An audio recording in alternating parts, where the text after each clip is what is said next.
Welcome to the Coffee Chat Studio of the Wind Wings channel. I am Andy. The book of Genesis in the Bible is an epic scroll that records the historical process from the beginning of creation to the formation of the Israelite nation. The first chapter of Genesis vividly describes the process of God creating all things, including humans, from nothing in 6 days. However, there are huge differences in the interpretation of the 6 days within Christianity. Today, Mr. Jordan and I will talk about the different interpretations of the 6 days in Genesis. Hello, Jordan. Thank you for accepting the invitation. Could you please briefly introduce the different interpretations of the 6 days of Genesis within Christianity? Hello, Andy. Thank you for your invitation. The interpretation of the 6 days of creation in Genesis within Christianity has been diverse for thousands of years due to different theological traditions, historical backgrounds, and cultural contexts. First, literal six-day creationism. This view holds that the 6 days described in Genesis 1 are 6 consecutive 24-hour days, and that God created the universe, the earth, and all things in the order described about 6,000 to 10,000 years ago. Supporters are mainly Christian fundamentalists and young earth creationists, such as some evangelical groups in the United States. They emphasize the infallibility and literal authority of the Bible and believe that other interpretations will undermine faith. Second, day-age theory. This view holds that one day in Genesis represents a longer period of time, such as geological time or tens of millions of years, rather than 24 hours. The 6 days are the stages of God's creation, which may roughly correspond to the scientific view of the universe and the history of the earth. It is common among progressive creationists and some conservative Christians. They believe that God's view of time transcends humans, and the order of creation has certain similarities with the order of cosmic evolution discovered by science. This school attempts to reconcile the Bible with science and accept the ancient age of the universe and the earth, but usually denies macroevolution and insists that God directly created the major species. Third, framework hypothesis. This view holds that Genesis 1 is not a historical or scientific record, but a literary and theological framework that uses a poetic structure to express the order and purpose of God's creation, because the first chapter shows a high degree of symmetry in its literary structure, similar to poetry rather than chronicle. In ancient Near Eastern cultures, creation narratives often use symbolic language to express theological meanings rather than scientific details. Fourth, theistic evolution. This view holds that God created the universe and life through natural processes, such as evolution, and that the 6 days of Genesis 1 are symbolic or theological descriptions rather than literal times. Modern science about the age of the universe and the earth, biological evolution, etc. are compatible with faith. Fifth, gap theory. This view holds that there's a long gap, perhaps millions of years, between the first verse of Genesis 1. In the beginning, God created the heavens and the earth, and the second verse, the earth was without form and void. The so-called without form and void implies the destruction of the early world, and the 6 days are God's recent reconstruction of the earth, about 6,000, 10,000 years ago, not the initial creation. This view was once popular, but is now fading. 6. Historical non-chronological view. This view holds that Genesis 1 describes a historical event, God's creation, but that the 6 days do not represent a chronological order but a logical or thematic arrangement. The emphasis is on God's sovereignty and the purpose of creation, not on a precise timeline. In summary, the literal 6-day theory still dominates in churches and groups with fundamentalist positions, especially in the United States, where it has a great influence in education and politics. Catholics, Eastern Orthodox, and many Protestant denominations tend to favor framework theory or theistic evolution, accepting scientific conclusions and believing that Genesis is intended to convey theological truth rather than scientific details. Regardless of the interpretation, Christianity generally emphasizes the core message of Genesis. God is the creator of the universe, and everything has its purpose and order. Thank you, Jordan. There are so many different interpretations of the 6 days of Genesis. I would like to try to categorize the views you presented, first into 2 groups based on whether they support a literal reading, and then into 2 groups based on whether they support theistic evolution. Obviously, the literal six-day view is the only view that supports a literal reading. Could you please explain this view further? I agree with your classification of these views, which helps us analyze and compare the characteristics and differences of various views. The literal six-day theory is a representative claim of Christian fundamentalists. They believe that the narrative in the first chapter of Genesis is a true record of history and science, and emphasize the literal meaning and infallibility of the Bible. The Hebrew word yom in the Bible usually refers to a 24-hour day, especially the end of each day in the scriptures with evening and morning, which day is it, which strengthens the sense of time unit. Genesis also records a genealogy from Adam to Noah and then to Abraham, and provides a detailed age record. Fundamentalists use these genealogies to calculate that the age of the earth is about 6,000 to 10,000 years, which gave rise to the young earth creation theory. Fundamentalists have also developed creation science to try to use scientific methods to support the literal account of Genesis. They believe that Noah's flood can explain the fossil record and geological structure, and that the strata are not the result of billions of years of sedimentation, but rather the rapid accumulation of a global disaster. They challenge the radioactive isotope dating method, believing that its assumption of a constant decay rate is unreliable. They use the irreducible complexity of organisms, such as the structure of eyes and cells, to support direct creation rather than gradual evolution. Fundamentalists believe that a non-literal interpretation of the 6 days of Genesis is a compromise with evolution and scientism. They see adherence to a literal 6-day interpretation as part of defending a Christian worldview. Thank you, Jordan. I have also noticed that fundamentalist Christians seem to have an apologetic attitude towards the literal interpretation of the 6 days of Genesis. Do you also think that a non-literal interpretation of the 6 days of Genesis is a compromise with evolution and scientism? Oh, that's a clever question, which brings us to our next topic, the non-literal interpretation of the 6 days of Genesis. Well, let's first look at where this non-literal interpretation comes from. Augustine of Hippo was one of the most important theologians of early Christianity. His work, Genesis Literal, is a systematic commentary on the first few chapters of Genesis. However, Augustine's literal does not refer to a literal interpretation in the modern sense, but to theological and philosophical intentions that the author wishes to convey. In this work, Augustine proposed that the 6 days in the first chapter of Genesis do not refer to 6 consecutive 24-hour days, but are a symbolic framework designed to help humans understand God's eternal creation. Augustine believed that God's creation was eternal and instantaneous because God transcends time and is not bound by time. The 6 days described in Genesis are a narrative method designed for the limited understanding of human beings. The 6 days reflect a logical order or classification creation, rather than the time process. The language of Genesis is adapted to human cognitive ability, and the use of terms such as day, evening, and morning is to make it easier for ancient readers to understand, rather than describe physical time. Augustine emphasized that God is eternal and exists in the eternal present and is not bound by time. Therefore, describing creation as taking place in 6 days is an anthropomorphic expression of God's eternal behavior. Augustine's views provide an important foundation for later non-literal interpretations, such as the framework hypothesis. Thomas Aquinas was one of the most important theologians and philosophers of medieval Christianity. His magnum opus Summa Theologiae and other works were deeply inspired by Augustine in their interpretation of the 6 days of creation in the first chapter of Genesis. Aquinas believed that the 6 days in Genesis were not necessarily 6 consecutive 24-hour days, but rather a logical order or theological structure creation to express the order and purpose of God creation. He followed Augustine's view that God may have created everything in an instant, and that the 6 days were a narrative framework designed for a human understanding rather than a time segment.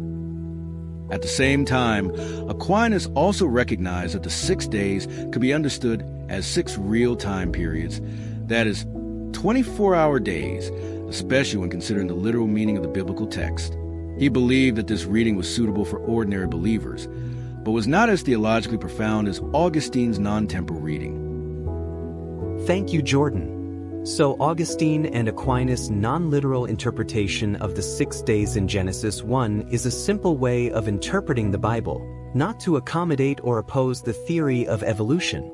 Because from the perspective of time, Darwin was more than 500 years later than Aquinas, and more than 1,400 years later than Augustine. I am very curious, why is the non-literal interpretation of the 6 days in Genesis regarded by fundamentalists as a compromise with the theory of evolution? This brings us to theistic evolution. Theistic evolution, also known as evolutionary creationism, is an interpretation that attempts to reconcile Christian beliefs with modern evolutionism. It believed that God created the universe, the earth, and life, including humans, through natural processes, especially biological evolution. It takes a non-literal stance on the interpretation of the 6 days in the first chapter of Genesis, emphasizing the theological significance of the Bible rather than historical or scientific details. It can be said that theistic evolution draws on the non-literal interpretation ideas of Augustine and Aquinas, while accepting the ideas of macroevolution in terms of the origin and evolution of organisms, but emphasizes that the process of evolution is led by God. Theistic evolution is widely supported within Christianity, especially in mainstream Protestantism, Catholicism, and some evangelicals, but also faces doubts from fundamentalists and literal 6-day theorists. It seems that the impact of evolution on Christian faith is beyond imagination. Once, a senior pastor of an evangelical church wrote a letter to a Christian elementary school, suggesting that the school should not deny macroevolution in its teaching. He was worried that denying macroevolution would cause Christian children to grow up and choose to abandon their Christian faith when faced with modern science. I can understand the concern of the senior pastor, because exposure to modern science is indeed an important reason for many Christian children to give up their faith. Charles Colson has an in-depth discussion on this issue in his book How Now Shall We Live? He suggested Christians not to try to use religion to fight science, but to use good science to defeat bad science. I made several videos based on the content of the book and posted them on this channel. In the process of making them, I was able to deeply understand the nature of evolution, and at the same time I also learned that the research results of contemporary science actually denied evolution and directed human cognition to God. The so-called theistic evolution is essentially putting the holy robe inherited from Augustine and Aquinas on Darwin.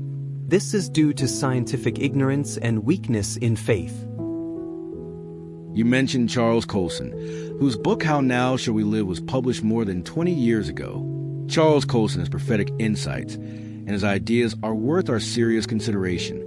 It can be seen that your insights into the nature of theistic evolution were deeply influenced by Charles Colson. Yes, Jordan. I can sense that theistic evolution is masking a deep fear, a fear of evolution. This fear is based on scientific ignorance and is completely unnecessary. However, since theistic evolution has emerged, it seems that all non-literal interpretations of the 6 days of Genesis 1 have been labeled theistic evolution. What do you think of this? I have also noticed a phenomenon you mentioned. However, this is not the case. Now, let's talk about another representative view of the non-literal interpretation of the 6 days, the framework hypothesis. The framework hypothesis inherits Augustine and Aquinas' non-literal interpretation of the 6 days in Genesis 1, and regards Genesis 1 as a highly structured literary work. It believes that the 6 days do not refer to 6 consecutive 24-hour days or a long period of time, but logical grouping to express the orderliness and completeness of God's creation. The narrative of the 6 days is organized into 2 groups of parallel 3 days, forming a symmetrical framework.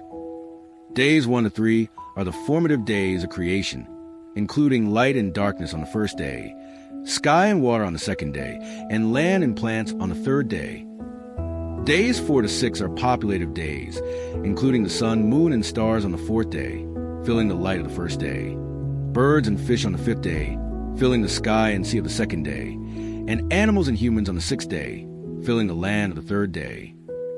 The framework hypothesis emphasizes that God is the sole creator of the universe and that everything is given order and function according to his will. Genesis 1 does not provide details about the material origin of the universe or the earth, but rather expresses a theological truth that is not in direct conflict with modern science. Terms such as evening and morning and day may be rhetorical devices that reinforce the rhythm of the text rather than literal time markers. The framework hypothesis originated in the late 19th century and early 20th century, and its representatives are Dutch Reformed theologians Herman Bavinck and Abraham Kuyper. After several decades of development, it was systematized by American Reformed theologian Meredith G. Kline in the 1960s and 1970s. The framework theory has been widely accepted in Reformed theological circles, such as Westminster Theological Seminary, and spread to a wider range of Christian groups. Thank you, Jordan. The framework hypothesis is indeed an interesting way of interpreting the Bible. So, is there any necessary connection between it and theistic evolution? There is no necessary connection. Although both non-literal interpretations of Genesis 1 are derived from the thoughts of Augustine and Aquinas, their focuses are completely different. The framework hypothesis focuses on the literary structure and theological significance of Genesis 1, while theistic evolutionism focuses on the means of creation. The fact that many theistic evolutionists often cite the framework hypothesis when interpreting Genesis may first be the reason why the two are confused. Andy, I appreciate the way you use questions to guide the conversation, and now let me pitch. Can you talk about your personal views on the literal and non-literal readings of Genesis 1? Sure, Jordan. You mentioned earlier that fundamentalists calculated the age of mankind from the genealogy in the Bible to be between 6,000 and 10,000 years, which is consistent with the findings in the field of archaeology so far.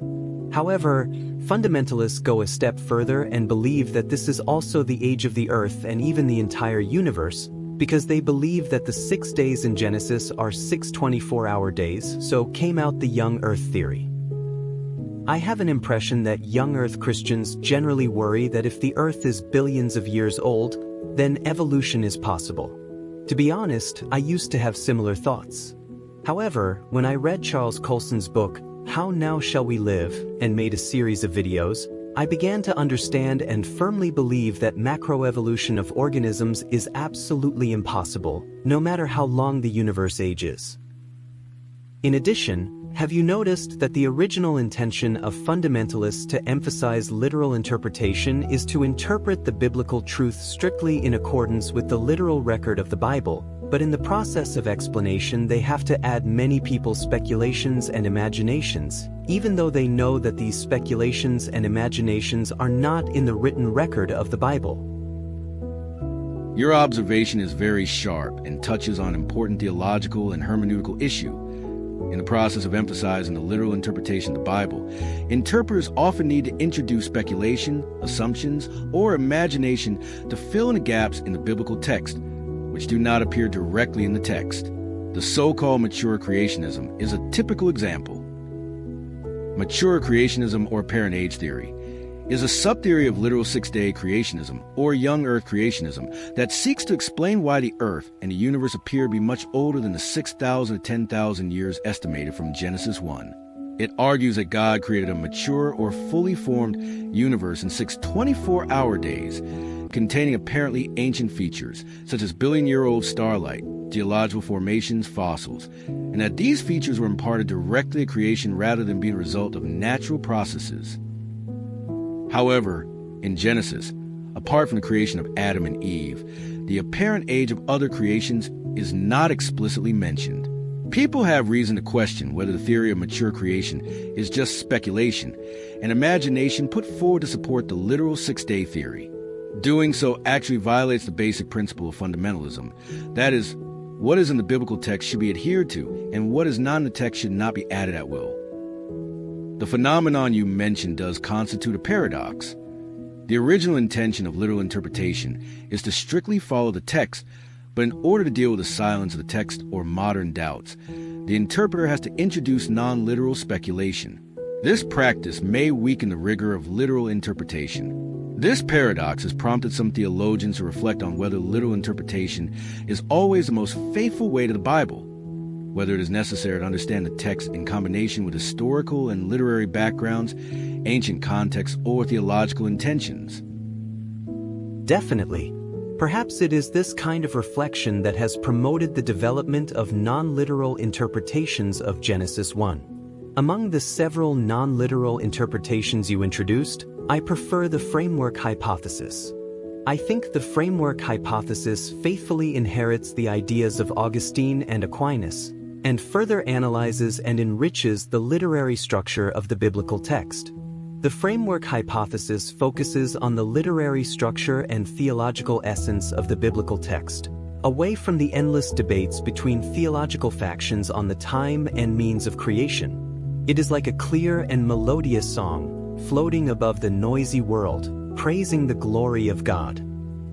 I remember that more than 20 years ago, when I first read the first chapter of Genesis, I really felt that the text was full of poetry and had a unique literary beauty.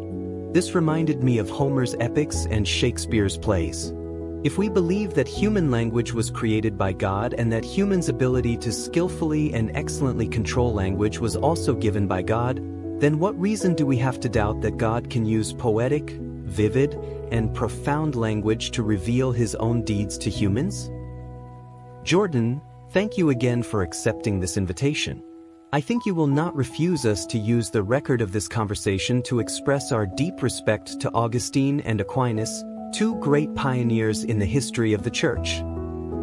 I would also like to express my gratitude to all those who have listened to and watched the recording of this conversation. May God bless you. Goodbye.